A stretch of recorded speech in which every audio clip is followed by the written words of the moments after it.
policy space.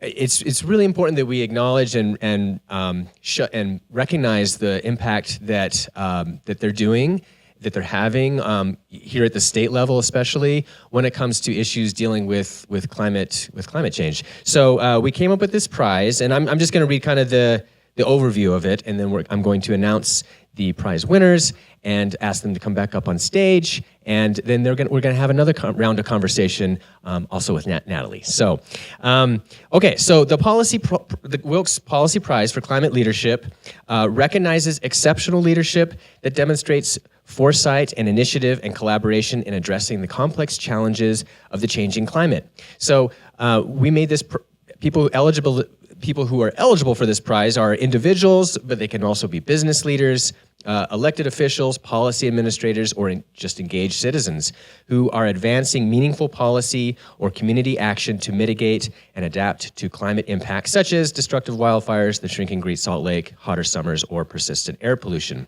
So when we announced this prize earlier this year in January, we received dozens of nominations from really impressive folks working in our community, really qualified experiences that we saw from many people.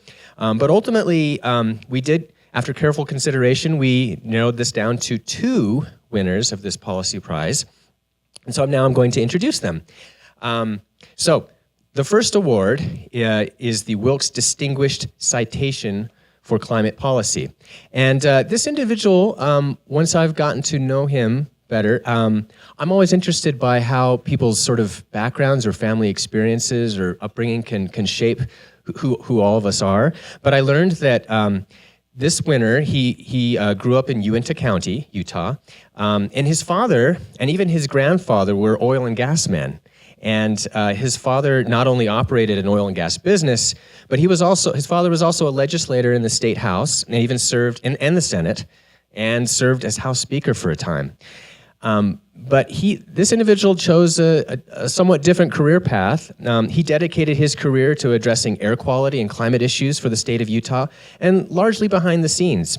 So for over 20 years at the Utah Division of Air Quality, he worked on multiple statewide climate planning efforts and served as a lead staffer for Utah's Western Climate Initiative delegation and as a Clean Power Plan administrator. Excuse me. Turn the page. He was also a senior policy analyst at the Utah DAQ and led the state of Utah's Beehive Emission Reduction Plan initiative, which in 2024 was awarded a competitive grant for nearly $75 million in climate pollution reduction grants through the EPA. Now he is currently the Senior Energy and Climate Program Manager with the Salt Lake City Sustainability Department and serves as the city's lead staffer to the Utah Renewable Communities program, which is ongoing, which is happening right now. It's a coalition of 19 Utah communities which seeks to provide renewable energy customer choice options for the residents and businesses. So this Wilkes Distinguished Citation for Climate Policy is awarded to Mr. Glade Sowards.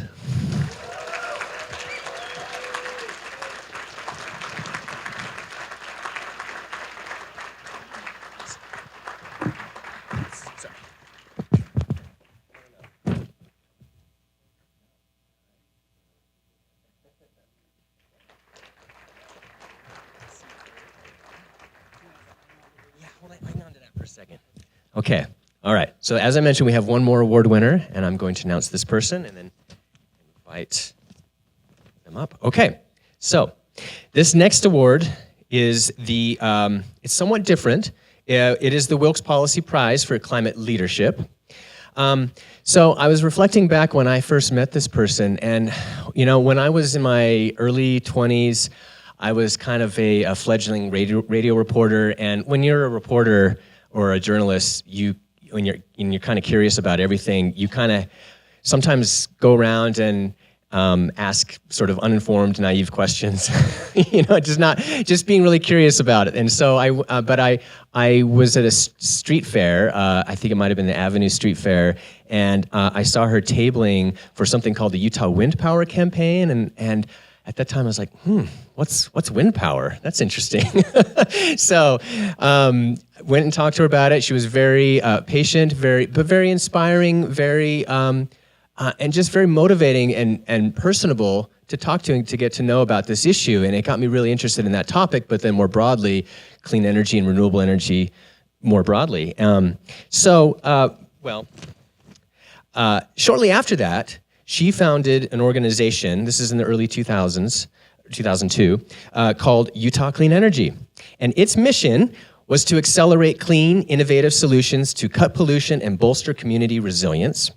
And she really talked about this a lot. She was motivated by concern for the world that her young son at the time and his generation would inherit.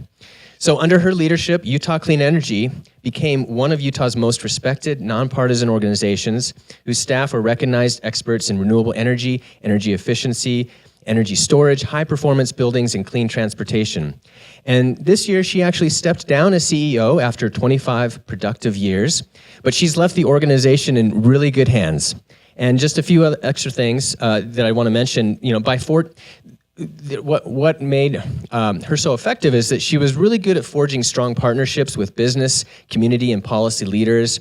She advanced clean energy solutions, not as ideological goals, but as practical strategies to improve air quality, public health, economic stability, and energy security for Utah families.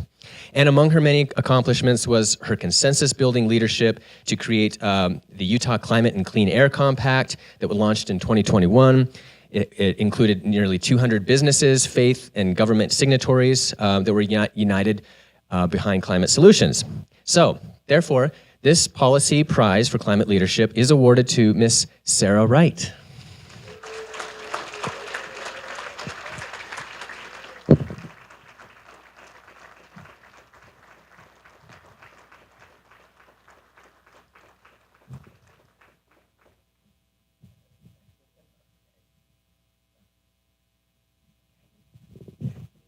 Oh, yeah, fair. Okay, and then as we did before, Natalie has generously is giving some more of her time to sit down with our award winners and talk with them about their experiences. Oh, there's one on the chair, actually. Yeah. Okay. And and I guess just a little bit of background. So we're going to do this same format. This is another edition of Both Sides of the Aisle, yes. If you didn't capture that. Yes. Okay. Hey, we're going to have some fun. You can see the clock counting down there. So, Ross, do you mind counting us down again? And we'll just kind of see how this goes. This is very unusual for both sides of the aisle. Let's go with it. All right. We'll give you 5 seconds. Hi, everyone. I'm Natalie Gochnour. I represent the Political Center, and this is a special edition of Both Sides of the Aisle. I am so excited to have 2 guests with me, the Policy Prize winners at the Wilkes Summit, Sarah Wright, CEO and the founder of Utah Clean Energy. Welcome, Sarah. Pleasure to be here. And Glade Sowards, who is a 20-year veteran, I think I've got it right, of the Division of Air Quality, and now works in energy and climate for Salt Lake City, and he has the Distinguished Climate Prize Award here. So nice to have you, Glade. Thank you. Thank you so much for having me. So let's, this isn't going to be a left and right so much as just an informed conversation. I've had the privilege of working with both of you a lot. Sarah, I want to just start with you and have you reflect a little bit about what makes this state unique. How have you been able to make such a difference in Utah?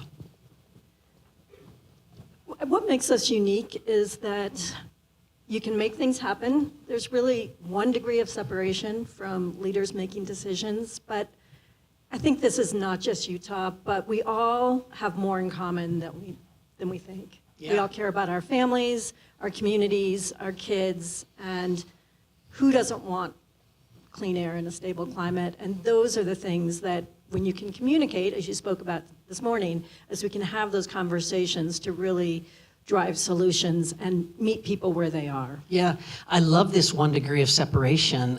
We used to use this saying that Utah is big enough to be sophisticated, but small enough to still get things done. I'm kind of seeing that. Yeah.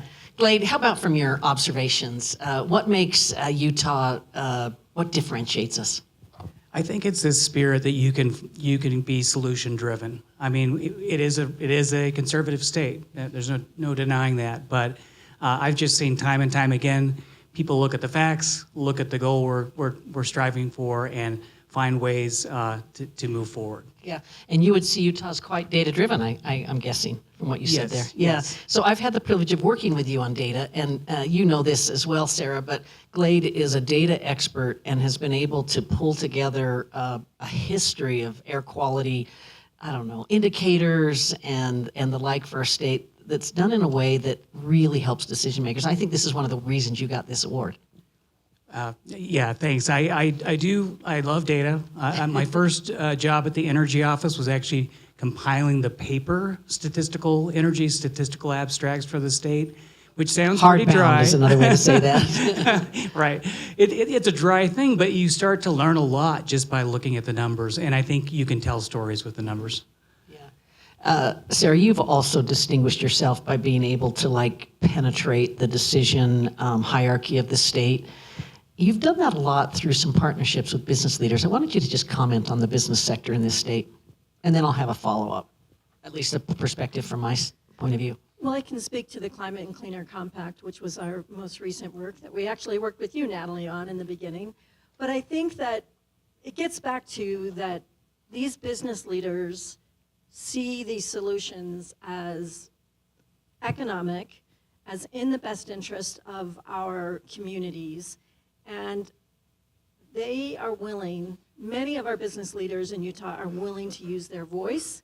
And we need leaders using their voice to counteract it's really a vocal minority that is saying that we shouldn't take actions on climate and clean air and the lake. Okay, so that sets me up nicely for what I wanted to add, and I'd love you guys to comment on this if you want, but this is a one-party state with a veto-proof majority in the legislature in that regard. We do have a Salt Lake City mayor and a Salt Lake County mayor that represent large populations and, on a different side of the aisle, but I find that the check on power in this state is not so much the Democrats as it is the business community. Why do I say that? The business community is very pragmatic, very can-do, very solutions-oriented, very non-ideological. And so I find that some of the greatest progress in our state occurs when you work jointly with a Republican-dominated state and a business community that's can-do. You guys want to react to that? Well, I'd say that it's really the only way we've gotten things done in Utah. People from other states will look at and say, how did you do that in Utah, one of the most conservative states? And it really was working with the business community. And many of the issues that we work on at the legislature, I will say it's gotten a little harder the last few years, they pass almost unanimously, because if you bring along key leaders, others will follow. Mm-hmm. Glade, what have you observed? From my perspective, and I think I can say this now that I don't work for the state, so when I worked for the division... You were like a career service employee, though, right? Yeah, Not so career much a political service appointee, but more of a... Correct. Yeah. So, and we kind of have to check our politics at the door. And I was with the Division of Air Quality for 20 years and 8 years at the Energy Office before that. So. Yeah. It's been, I'm not used to being able to sort of express my opinion in the political arena. This is your chance on both sides of the aisle here from Glade Sowards. Well, what I can say is that, sometimes we would have a bill run or someone who would be coming after, say, the Division of Air Quality on an issue or pushing something that's ideologically driven. And time again, it was actually the business community who said, hang on a second, we need this stuff to work. We need this regulation to make sense, and could come, in some ways, partner with us and maybe in certain times come to our rescue to make sure that we could move forward and actually get the job done and kind of move past the politics. Mm-hmm. Yeah, it's fair. I spent 18 years in state service, but I was always a political appointee. So you and I, we were in the same time, but came from a little different points. Okay, I'm an economist by training. I want to talk about affordability. And, it's looming large right now, not just because of gas prices, but how that gets passed on in other ways and how inflation's above target, all these kinds of things. How does climate affect affordability? And you guys can take that in whatever order you want, but what's the climate message when it comes to affordability? Well, I will say that most of the solutions from the energy sector, which is where I focus, are more affordable than our other fossil fuel energy resources. And the volatility in costs that we're seeing right now, anything that we can decarbonize, what I call fuel-free resources, which are also risk-free as far as volatility, that helps with affordability. And the other thing around affordability is when we solve for any big problem, for development, for the data center, for affordability, if we can think with climate solutions in mind the whole way through, we can find the least cost, least risk solutions, not just for the current problem, but for the long-term problems. So I think that when people say we can't do this because it's not affordable, they're not looking at all the costs. Yeah. Does that cover it, Glade? It or do you really have- does. I was going to Okay. say that's just pretty much spot on what I would have said. So. Okay, very good. So stay with you, Glade, and let's talk. You mentioned that you're no longer a career service employee and you're free. Tell us about data centers. Well, What do you observe there? I mean, just going from your background, you don't even have to go like your feelings or emotions about it, but you're an expert when it comes to emissions and, you know, air quality standards. Talk tech with us here. yeah, Talk technical. let me talk about the emissions part of it, because the proposals I've seen are for large natural gas-fired data centers, and natural gas emits NOx, nitrogen oxides, and so, which is a precursor for our wintertime PM problem and for our summertime ozone problem. And we've made a lot of progress in the state reducing emissions.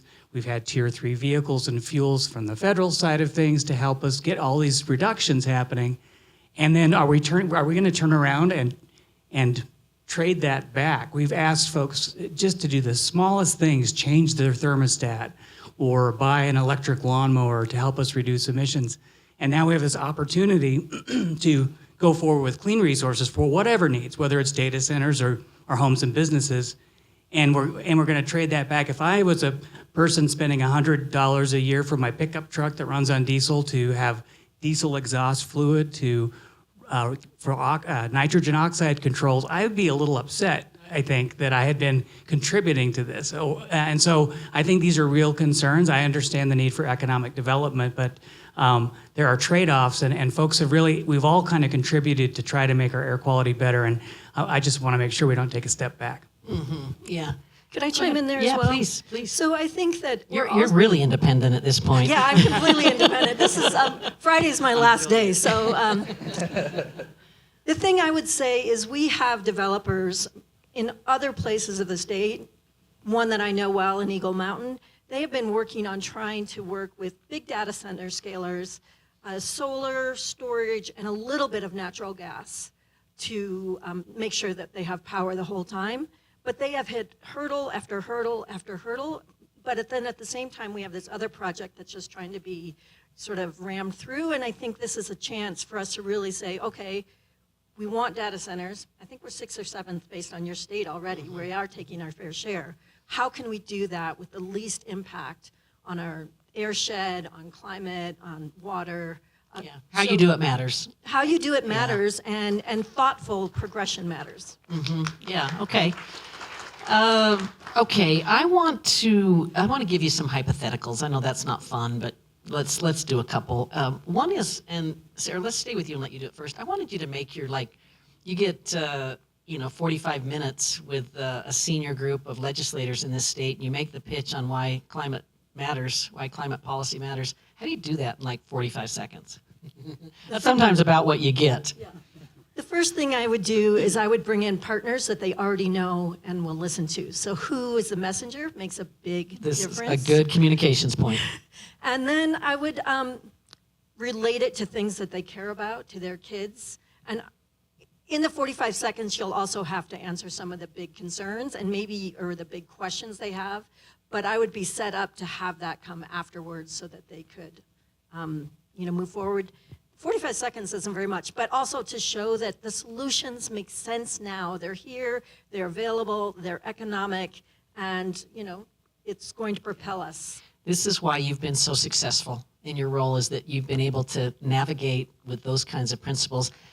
What would you say, Glade, if you had the 45 seconds? You come from more as a technical scientist background. Yeah, in previous remarks that not all the listeners will have heard, you mentioned the recent Artemis mission to the moon, which was so inspiring. And my wife and I actually went back and watched The Right Stuff and Apollo 13. You have after since that then. Nice, to good kind for of you. geek out on it, right? So being You a have nerd. moon joy. And yes, and one of the things that if folks remember from Apollo 13 is they have this crisis. There's an explosion with their system on the ship, and at some point at NASA, they go with a bunch of engineers and dump a bunch of parts on the table and say, you have to make this work. You have to get this air filter working again. And what I would say is we have all the parts. We have all the parts. We have affordable, clean energy options. We have storage options. And why we're not using this is just a lack of will to do it. Yeah. In these settings, the most common pushback, at least I always hear, is Utah can't make a difference. That this is a global hemispheric issue and we can go compromise our economy and we won't make a speck of difference. React to that, both of you. Well, it's never, I don't know, probably everyone here is too young, but like people used to play chicken and they drive. And it's kind of like we're playing chicken. I never did it, but we're playing chicken with the climate system. And the other thing is Utah, I believe that Utah can be the conservative state that really changes the framework and changes the way that conservative states move forward on climate action. And this is an all hands on deck problem. So to say we're not going to do anything because our neighbor isn't doing anything, we don't have infinite time to solve this problem. In fact, we are. It is an urgent problem. Yeah, we're playing chicken. How do you do this, Glade? Yeah, I'd say, Utah, we mentioned before, is really good at problem solving. And we're in my current role at Salt Lake City, I'm working on a program to bring into fruition the Community Clean Energy Program. It's sponsored by Rocky Mountain Power and Utah Renewable Communities to bring clean energy options to several Rocky Mountain Power serviced communities throughout the state. And it's really innovative, and we've made a lot of traction. It's taken a long time, but we've reached some important milestones and hope to launch that program later this next year. And what I can say is people are watching. Our neighbor, we have folks in Idaho who have reached out to us, now in Wyoming. I'm speaking at an event tomorrow in Colorado. So people are saying this could be a model, and I think that they see that Utah is trying to find solutions. Yeah. So we're at the Wilkes Climate Summit, and there's finalists for the Climate Prize, and they're sitting on the front row, and I'm smiling and seeing all of them. And they're hearing all this Utah talk, and I'm sure they're trying to track us. We keep saying we're special, we're different, all this kind of stuff. So I'm just going to do a little litany, just take the privilege as a co-host here to say that. So this is a state that led the nation in economic growth in 2025. This is a state that has the highest levels of upward mobility of any state in the country. This is a state that has the most equal distribution of any state in the country. This is a state that has the second most well-trained, well-educated workforce in the country, as measured by the percent of our adult population with a degree, high-value certificate, or diploma. This is a state that has the highest levels of social cohesion or social capital. We still prevent problems. We still solve problems. I hope I'm getting you excited about Utah and you're feeling, I could keep going. We're the youngest state in the nation, which is where I want to go next with questions. But as the youngest state, we're tech savvy, we're affordable, innovative. So I hope that is meaningful to you. We have something special here, and we know it. Our biggest risk is how do we grow and change so fast and still keep what makes us so wonderful. Okay, so this is my next segue. We just got 4 minutes in this segment. This is a long segment. We'll do a very short one after this. I use this term youthquake. And what I'm referring to there is this state has the highest percentage of any state that are, Gen Z, Gen Alpha. We're about 40% compared to 32% nationally, something like that. I think of the courage, the vigor, the energy, the innovation of our youth here in Utah, and it really inspires me. I think it's part of the solution. And their sentiments are so forward-leaning when it comes to the environment. Do you guys agree with me? Do you see a youthquake as something special that could happen here? I'll take a stab at it. Yeah, I remember back, Natalie, you and I worked on the Utah Roadmap. It was a climate initiative led out of the Kempsey Gardner Policy Institute. And my recollection was that the support for that initiative came from some concerned students who went to their legislators and sought that backing, and we saw leadership kind of coming up from Utah the legislature youth. appropriated $200,000 to get Exactly, yes. a report on positive solutions in climate. Yeah, and I just think that's an example of what you're talking about. The other thing I would say is I'm getting to be the old guy in this work, and the new crop of folks who are coming up are so talented. Yeah. Go I ahead, would like Sarah. to chime in just a little bit. I do, one of the first campaigns I worked on with Utah Clean Energy was with the University of Utah students. So I definitely agree that there's so much energy, but at the same time, there's a lot of despair. And so I think what they really need is we need to nurture those efforts from the young people, and we need people like us and people that are empowered to have them see that we are taking action, that we are taking them seriously, because we don't want them to have to carry, the earth on their backs. We need to step in. Yeah. Who do both of you look to as leaders in this state to help, get us to where we need to be? You have some favorite leaders, some mentors even to yourself? Well, I was going to say Sarah, not to embarrass you, but That's good. That's a nice compliment. And Sarah, that gives you a chance to talk about, who your successor is and how that's going to be good. But go ahead. just real quick, I mean, every time one of these issues come up and when there's another opportunity to work and kind of move the needle on policy, I feel like I have a bat phone to Utah Clean Energy, and I'm constantly asking their staff for help. It's a big lift, and the award is amazing, but it's really a team effort. And so thank it took Utah Clean Energy about 12 hours to get out a fact sheet on the data center. It's really helpful to people. Yes. Sarah, same question for you, and maybe you can talk about your successor. So I think that, Natalie, I think that you have more, Besides, to have more policymakers and people that really are in the middle and are willing to look at the facts and not just be partisan on these issues. And you're an example of that. I am super excited to have Sarah Baldwin Griffin Love it. as the successor for Utah Clean Energy. Sarah, There's something about the name. yeah, They we just needed keeping the another momentum. Sarah, but Sarah was with Utah Clean Energy from 2004 to 2014, and then worked at other national clean energy climate groups, and so she is perfect. But for the role, and we have an amazing team, as you mentioned. And I also want to say that we need more governors like Governor Huntsman. At the time where he really, back in 2006, he rolled up his sleeves and he said, my children talked to me about this issue, and I learned more, and then realized that we needed to take action. And I think that just taking action from what's right for our families, our communities, and the world, and really thinking from that lens while still keeping our economics moving. Great. We're going to take a short break. Natalie Gochnour with Glade Sowards and Sarah Wright. Stay tuned, everybody. Okay, that's the first break. Now, Ross, that had a 20-minute countdown, so it was a longer segment. So we've only got 5 minutes more of this, if everyone can go with us for 5 more minutes, and this will go quick. And I'll start it off. Yeah, we're good.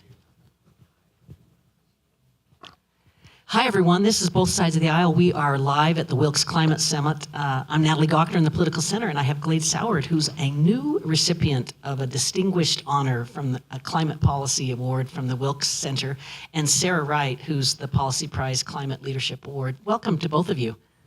Thank you. In our first segment, we talked about all things climate and went through a few things. I want to just take a step backwards for a minute here and ask you to give advice. So let's think of it this way. We've had people in the room today from Utah 2034. This is the organizing committee for the 2034 Olympic Winter Games. And they have to be thinking about how does this state project well in the Olympic year. And a Great Salt Lake that's unhealthy, that's not giving us lake effect snow, that's a hemispheric issue that we're not paying attention to the environment when environment is a pillar of Olympism. So let's pretend like someone from the Utah 2034 comes to you, Sarah, in retirement and says, give me advice. What do you tell them? First I would say that we have to embody our climate and environmental systems as one of the main pillars of working for the Olympics. Our climate scientists on staff said this winter, and for those of you that aren't here, we had the worst winter ever, is a postcard from the future.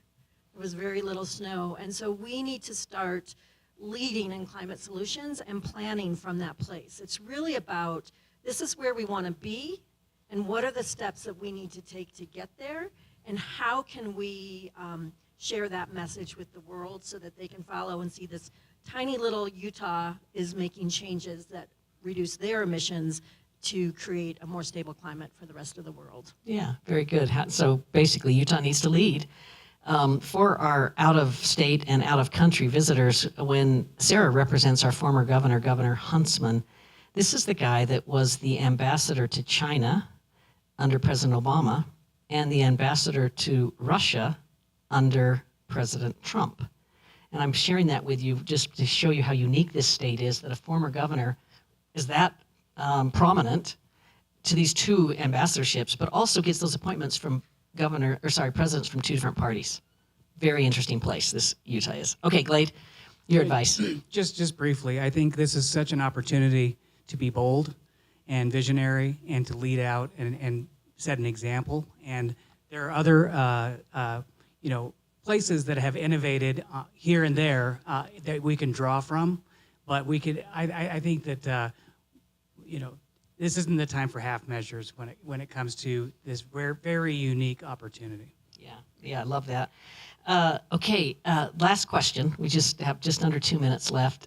We'll start with you, Glade. What gives you hope? What gives you hope? You've lived in this state as a policy leader for a long time. You're very smart on, just the data, and you have a lot of great relationships. What gives you hope? I think that just seeing the progress that's been made over the years, if you just isolated in the time we're at, you may not feel it. I remember when I was first a young person starting out in the energy office, solar prices were so high. And we didn't have the emissions control devices and things that we have today. And slowly over time, through hard work and regulation and work on the part of the regulated community, we've gotten to where we've had real successes, in the air quality arena. And I think we can replicate that in the climate arena, and we just need to have the will to do it. Yeah, Sarah, what gives you hope? Well, one, we have no choice but to have hope and to have hope in action when you're dealing with a problem this big. But I would say that we have the technologies. We have new technologies coming up, and it was very exciting to learn those today. But just getting people behind it, and we have to talk about it and push our leaders, because it's really easy to fall and be complacent. So hope and action. Hope and action. And this, just to give the political center a voice here, I like thinking of hope as a virtue, which means it's not optimism, it's not pessimism, it's not any of that. It actually, as a virtue, it requires intent and action to make it so. So I'm with you there. Okay, this has been so congratulations to both of you. Thanks to the listening audience here. Natalie Gochnour with Glade Sowards and Sarah Wright. Have a great week, everybody. Thanks so much.